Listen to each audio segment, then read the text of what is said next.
Everyone in the room exchanged stunned looks. He mentioned what? Olivetti stammered.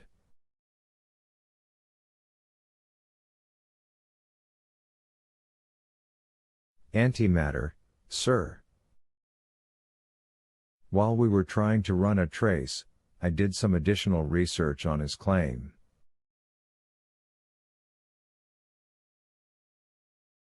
The information on antimatter is, well, frankly, it's quite troubling.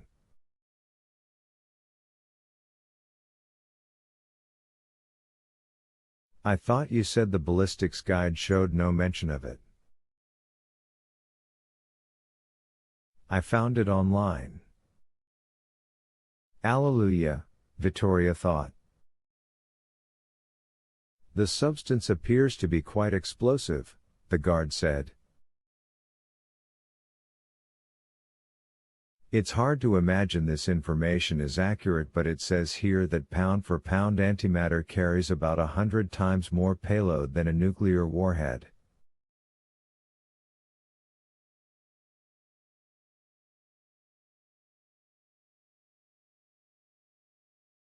Olivetti slumped. It was like watching a mountain crumble. Vittoria's feeling of triumph was erased by the look of horror on the Camerlegno's face.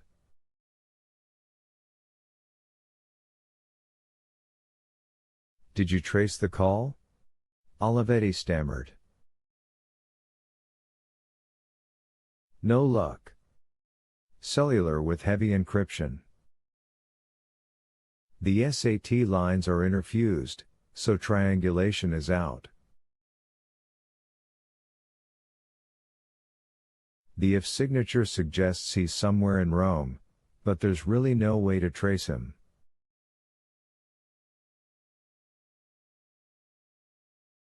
Did he make demands? Olivetti said, his voice quiet. No, sir. Just warned us that there is antimatter hidden inside the complex. He seemed surprised I didn't know. Asked me if I'd seen it yet. You'd asked me about antimatter, so I decided to advise you. You did the right thing, Olivetti said. I'll be down in a minute. Alert me immediately if he calls back. There was a moment of silence on the walkie-talkie. The caller is still on the line, sir. Olivetti looked like he'd just been electrocuted. The line is open?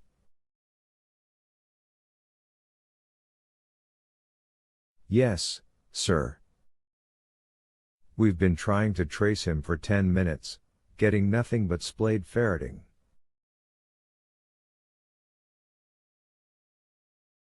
He must know we can't touch him because he refuses to hang up until he speaks to the Camerlegno.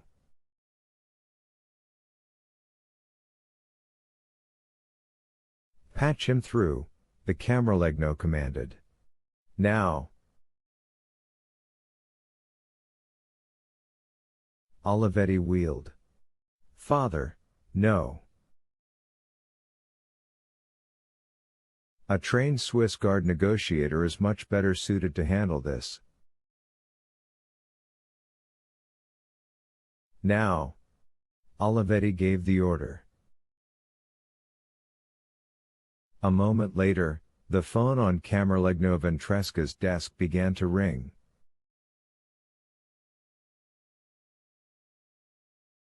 The Camerlegno rammed his finger down on the speaker phone button. Who in the name of God do you think you are? 41.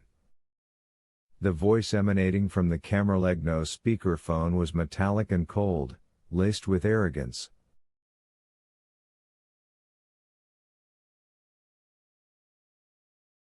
Everyone in the room listened. Langdon tried to place the accent. Middle Eastern, perhaps? I am a messenger of an ancient brotherhood, the voice announced in an alien cadence.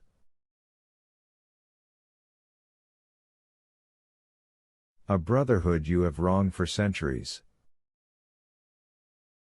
I am a messenger of the Illuminati. Langdon felt his muscles tighten, the last shreds of doubt withering away.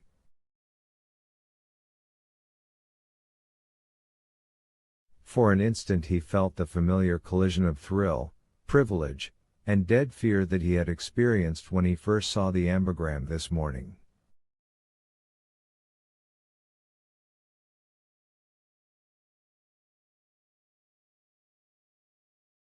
What do you want? The Camerlegno demanded. I represent men of science. Men who like yourselves are searching for the answers.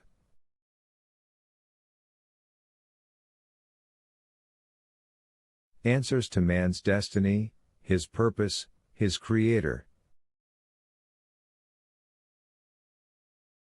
Whoever you are, the Camerlegno said, I.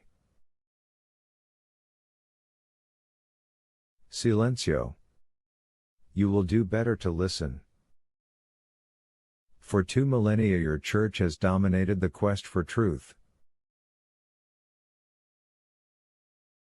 You have crushed your opposition with lies and prophesies of doom.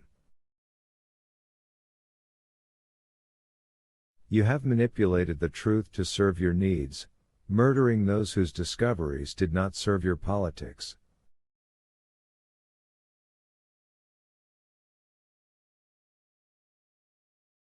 Are you surprised you are the target of enlightened men from around the globe?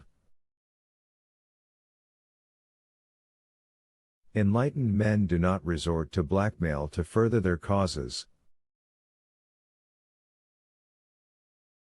Blackmail? The caller laughed.